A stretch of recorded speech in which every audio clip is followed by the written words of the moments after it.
Hey AI, please remove the background noise, dude. Okay? Thank you. I have always wondered what would happen if I were to eat these pills. Honest confession, I had taken these once. Hope my uncle is not watching this video. You know these are sugar free pills, right? Those recommended by a doctor for generally the diabetics. Did I have diabetes? Oh no, not at all. I was young, healthy, maybe a little naive, perhaps a little stupid. But I still tried them. Why am I even confessing or telling you these things? Well, these days, something similar is available in the market and are even sold off to the healthy.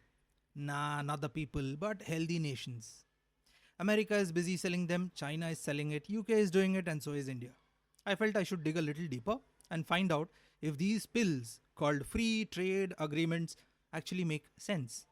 And more importantly, which pill to consume. It's a slightly longish video, but hang around, you'll get to understand the history, the context of it, and the cautionary tales for countries and everyone. So plug in your earphones, and here we go. The year is 1840s. The Britishers loved chai or tea so much that things such as tea in marriages, afternoon high tea, are more than just a cultural practice. Since Britain can't grow tea locally, she has to import a lot of tea from different parts of the world, such as China. The British love for things such as silk and tea, however, have created an economic burden, trade deficit. Britain has been buying for all these things by paying in silver, or some textbooks call it as specie. Britain could have altered her behavior or found some other method to pay the Chinese. It is here that the British merchants found one ingenious method. Britain could force India, the colony, to grow opium or hafim and use that opium to trade illegal quantities with China. Some British parliamentarians were against this. They said Britain should not do this. But Britain persisted. The Chinese people were drugged. India was consistently producing poppy or opium or hafim by force. And when the Chinese authorities found this illegal route, they started issuing death penalties to some merchants. One version says that the Chinese military actions on defenseless British citizens spurred the British Empire to take notice. But many of these stories were concocted, or they were state-sponsored propaganda.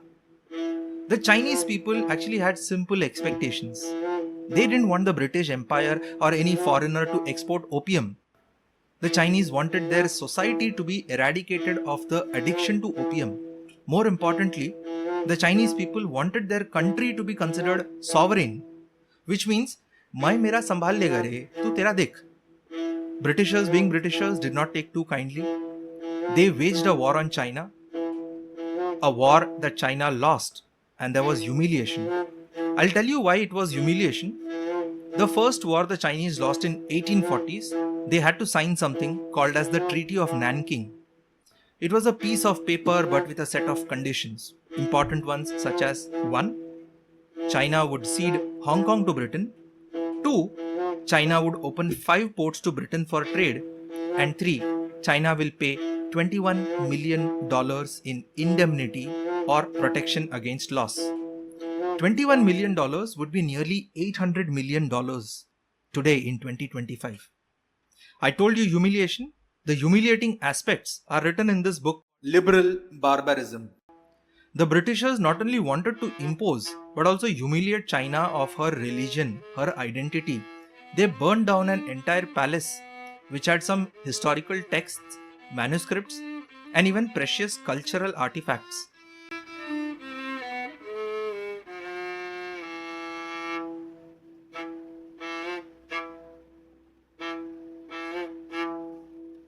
Although palaces are not being burned today, that is in 2025, there is a wide belief that FTAs create jobs and that they are the only way to bring forex, foreign investment, and economic goodness. Today, many countries are actively championing the use of a free trade agreement. India and United Kingdom signed one free trade agreement. Broadly speaking, there is a lot of optimism from this free trade agreement. Let us look at some of the benefits. The UK's Department of Business Trade offers a lot of numbers. Trade between India and UK is estimated at £25.5 billion. UK forecasts an export of £15.7 billion, while it would import from India £9.8 billion worth of merchandise and services. This FTA is expected to increase UK's GDP by 0.1% each and every year in the long term, but UK hasn't mentioned by when. Sectors that the British side is optimistic includes Scottish whisky, automobiles and lamb meats. Agro and farm products have been excluded at the moment. As regards auto sector, Politico reported that a quota of 22,000 vehicles will be subjected to a lower tariff, but the British trade portal says that the quota will be discussed later. For India, this FTA will provide value in sectors such as agrochemicals, apparel, gems and jewelry, and textiles. A lot of interest was on how many jobs would be created. Unfortunately, there is no clear answer, but Jonathan Reynolds, Secretary for Business and Trade in Britain, while explaining news journalists, offered an opinion which one can interpret that Indians may be eligible to apply for a new visa program, which offers 1,800 visas for temporary workers in areas such as music teachers, yoga instructors, etc. Otherwise, the British trade portal also does not specify or forecast how many new jobs could be added. As regards how many tariffs will be removed, the British trade document says that India will remove or reduce tariffs on 90% tariff lines. The British estimate that it could be £400 million or £900 million after 10 years or rupees 10,350 crores at constant currency. Indeed, but if you read between the lines, you get to understand what the British side is expecting from this deal. On the digital side, the British document says that India will have to commit that creative works will be protected for 60 years with copyrights. Keeping in line with software products, and by that extension maybe even things like artificial intelligence, the British document clearly specifies that British organizations will be protected from any kind of force on transferring of source codes. Notable is their interest for getting preferential treatment to Make in India. Their document clearly states that UK businesses would be treated as Class 2 suppliers, although Indian companies under the Class 1 will still get preferential treatment for Make in India policy. Last but not the least, the British side seems interested with India's big public procurement market. They estimate it as a sector worth 40,000 tenders or £38 billion every year. This market ideally involves procurement and government contracts made by entities such as PM Gram Sadak Yojana, defense establishments, CPSEs, Coal India, BHEL, IOCL, defense PSUs, etc. The size of this government contract space is huge. It is about 4.37 lakh crore rupees. It is noteworthy that besides UK, this space has caught the interest of even the Americans. It is often wishful thought that FTAs will do good. Yes, some FTAs do improve exports. Indeed, many FTAs talk about removing barriers to trade or provide excellent transparency. But there is always a but. Many a times, new restrictions can get added.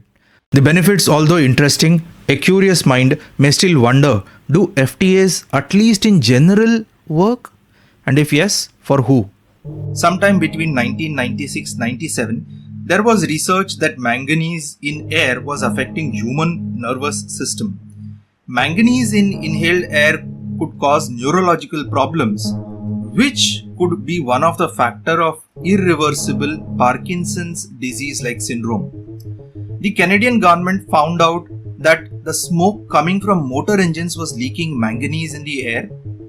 Canadian government also found that a chemical known as methyl cyclopentadienyl manganese tricarbonyl, the short form is MMT. This was one ingredient used to treat fuel to improve its octane content. Canada had to urgently do something to control emissions. The local governments in Canada quickly rushed to stop sale and use of MMT. Authorities banned its import and even intrastate movement. But Canada had to take back its decision. Why? Because a US company called Ethyl Corporation challenged Canada's ban. Canada had to face humiliation in an international tribunal. Canada not only repealed the ban, but also faced a lawsuit from Ethyl Corporation demanding $251 million in damages. This one company using and trading MMT, a neurotoxin, challenges a local government to discontinue a health ban? How could they do it? What powers did Ethyl have? Well, Ethyl Corporation got some of its powers from the NAFTA, or the North American Free Trade Agreement, a sneaky little subhead under Chapter 11 called ISDS. The paragraph, in simple words, implied that investors could be protected, which means that overseas companies like Ethyl Corporation could take governments and even countries to tribunals, bypassing even local courts. The old website of NAFTA has all the goody words of the benefits of modern free trade: improved competitiveness, supply chain transparency, and even enabling labor access and also adding some jobs and some improvement in GDP also. What it doesn't say is the volume of corporations that took good countries to court over good judgments. Chapter 11 was the Treaty of Nanking for local governments. Joseph Stiglitz, the Nobel laureate, the man in the Clinton administration, was a part of several such discussions when the NAFTA was being discussed.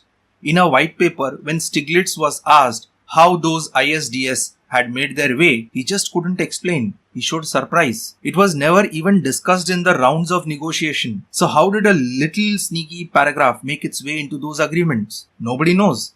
But years later, Stiglitz wrote an article stating how such clauses sneaked inside free trade agreements are nothing but litigation terrorism. Sadly, the use of ISDS in free trade agreements is rampant. It was the issue of ISDS that made India a victim. The Dabhol project in Maharashtra, for example, saw many people lose their land. The Maharashtra State Electricity Board was paying 7 times to Enron than the prevailing market price. Bechtel, a Mauritius-based company, General Electric, Enron, and 7 other banks demanded amounts in billions. They pressed their investor protection scheme, which was written in the trade agreement. Finally, they settled for $160 million. Partner countries or some big vested interests may add in sneaky paragraphs. Many such restrictions within these free trade agreements are not always discussed in public. See, my job is not to make you feel that investors and overseas companies are shameless creatures. But the current times are dangerous. Governments use ChatGPT, public relations experts and PR agencies use ChatGPT, and many journalists, they may be also using that thing. Everyone has outsourced their ability to think. I think my job is to show you both the sides and then you can research for yourself. But to do this, I have to research, which evidently takes a lot of time and effort. So watch the video till the end. Your comment, your subscriptions, your likes, and even your dislikes, even they matter a lot to me. Stories that I have narrated so far should not be used to construe that all FTAs are bad. Many studies find FTAs as relevant, but even in these studies, there are no clear answers. It may not be feasible since there are several variables and qualitative differences over many FTAs. Hence, calculations and assumptions have to be made. Often many people get confused between correlation and causation. To understand correlation and causation, let me give you 2 examples. Imagine it's a very hot summer, ice cream sales have increased and so have accidents. Are rising accidents related to ice cream sales? If we say yes, that may be a faulty interpretation. When 2 things rise, but a relationship can't be established, we say that it is correlation. When it comes to trade, mostly we observe correlation, but to establish a direct causation is challenging. The simplest example of causation I could find is turning on a switch. The light turns on. So something was done which directly caused the outcome of the light turning on. That's causation for you. The word because is very important to understand correlation or causation. People love the concept of free trade and they justify that free trade improved and an FTA was signed. But if we ask them, did exports increase because a free trade agreement was signed? They don't have answers. But then FTAs are still marketed to everyone. Take a look at American journalist Thomas Friedman. He has explained the benefits and reasons for free trade agreements and for globalization in his book. Friedman's observation is that thanks to globalization, When one country has enough middle class power to support McDonald's network, it becomes one McDonald's country. 20-30 pages down, he makes yet another observation. The fact that no two major countries have gone to war, blah blah blah blah blah. In summary, he is saying that a McDonald's country will perhaps not wage a war on another one. Oh, really? What stupid nonsense is this? Unfortunately, that theory has been successfully debunked several times. Globalization has never prevented countries from going to war. He also proposes golden straitjacket. By his own admission, it is more like a beautiful road to growth and happiness. To be here, countries need to make some promises. Don't worry, nothing big. Countries wanting to be on this road have to ensure that there is less government, more privatization, less legislation, less subsidies, less to do with anything and everything a government can be held accountable.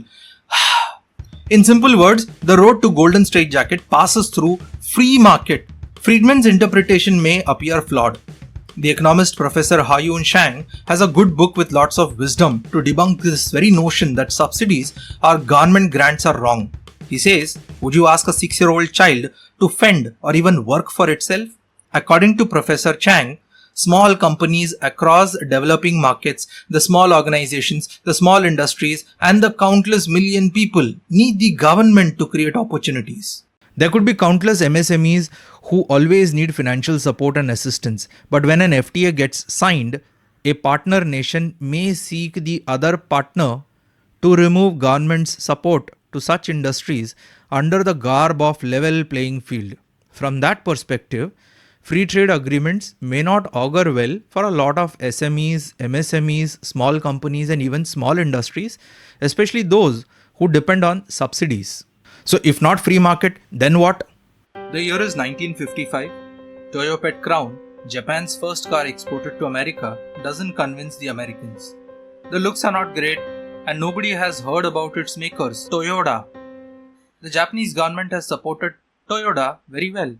Their government has imposed tariffs on Ford and General Motors as well as given them generous support programs. Toyota has started as an automated textile loom maker and has just entered into automotive segment.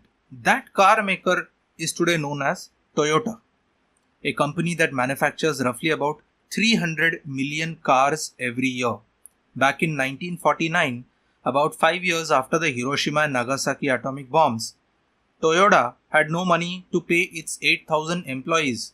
No FTAs came to help Toyota. It was the Japanese government who got this company out of financial bankruptcy. In 26 years from the deadly atom bombs, Japan went about investing and supporting its local market in a big manner.